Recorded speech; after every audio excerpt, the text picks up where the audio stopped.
हाय सांग मैंने नमस्कार जय जगन्नाथ। आज गोटे नुआ वीडियो को आपन को बहुत बहुत स्वागत। तो फ्रेंड्स आज आम करवा शिंब राई। देखंतु हमर केते शिंब फड़ी देखंतु आमे एबे शिंब को तोड़ी नवा। मंजी होइथवा शिंब तोड़ीबानी छोट छोट मंजी होइथवा कसी कसी शिंब तोड़ीबा। आ सेटा राई कले बहुत भल लागे। मंजी वाला शिंब कले मंजी जेते थिबो सेते भल लागेनी।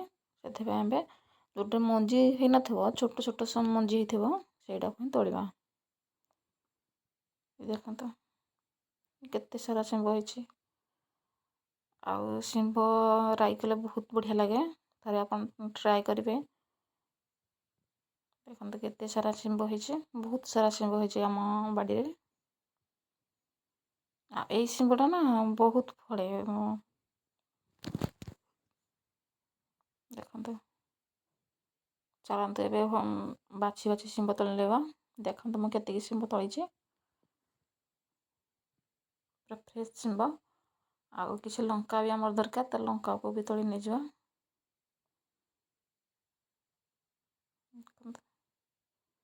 ते सुंदर लंका है। देखंतु लंका म तोड़ी सलटी। एबे आमे काटिबा। देखंतु म शिंब जे तोड़ी सारछि। तापरे छोट छोट आलू भी नै जे स्मॉल साइज आलू पूरा छोट छोट साइज ताको भी आमे नबा। शिंब राई रे आलू दीटा पकेले बहुत भल लागे। सेति भाई आपन को इच्छा अनुसार पकेबे नले आलू न पकेले भी चलिबो। देखंतु म केमति काटिछि आलू को एमति गोल गोल काटी नेबे। आ शिंब को सेमति लंबा ही काटिबे। खंड करिवेनी। आ ता सहित मसला नै छी सोरिष लंका पियाज आ किछि रसुन पाखुडा ताको भी आमे पेस्ट करनबा। तो बे आमे कड़ाई बसै देबा। कड़ाई हमर गरम आसलानी। तापरे तेल पकाइबा। तेल हमर गरम होला परे सेथिरे किछि सुखिला लंका दीटा सुखिला लंका पकाइ देबा एबे।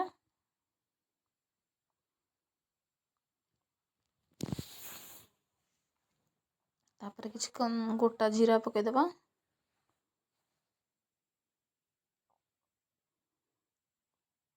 लंका और जीरा फुटी गला परे आमे बाटी थिबा पेस्ट को सोरिष पेस्ट को तापरे पकाइ देबा। जीरा हम बाटी की रखि दिछि तापरे पकाइ देबा। सोरिष को आमे बेसी समय फ्राई करबानी। काना बेसी समय फ्राई करले से पिता लागबो। सेति भाई तेल रे आमे बस मिसै के ताको तापरे पानी दे देबा। नहले सोरिष फ्राई होला परे भल लागेनी।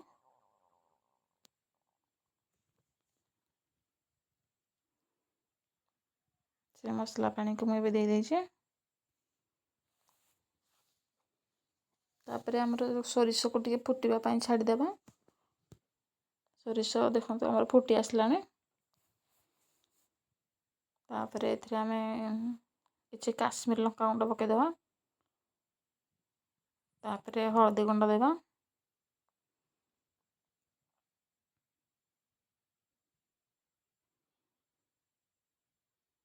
तापरे आमे ताको भलो भाबरे गोळेइ देबा।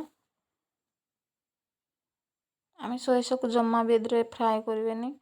मु फ्राई भी करिनी नहले बहुत समय पिता लागबो। शिंब राई कला बेले टेस्ट आसीबनी। देखंतु एबे आमे शिंब को पकाइ देबा।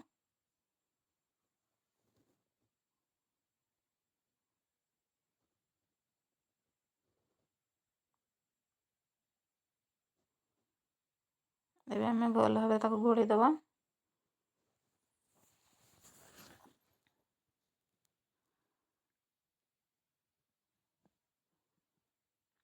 तापरे एथिरे आमे स्वाद अनुसार लूण पकाइबा।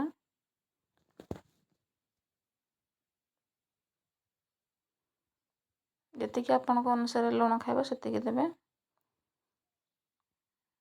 तापरे एदरे अल्प पानी देबा। बेसी पानी देबानी काहेकि ना मसला रे हमर पानी अछि।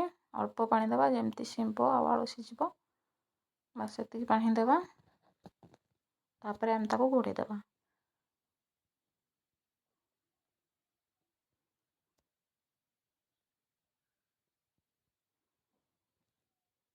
ଦେଖନ୍ତୁ କେମିତି ସୁନ୍ଦର ଦେଖାଯାଉଛି ଶିମ୍ବ ରାଇ।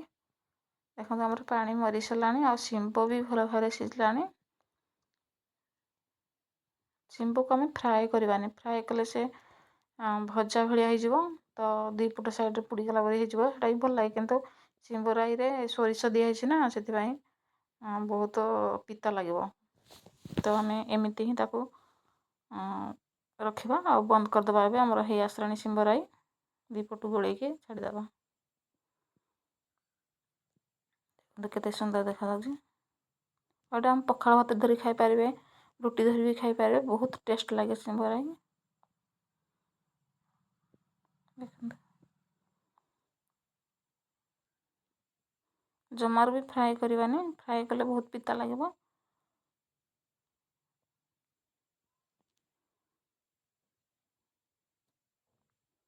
ଏବେ ଆମର ଶିମ୍ବ ରାଇ ହେଇ ଆସିଲାଣି।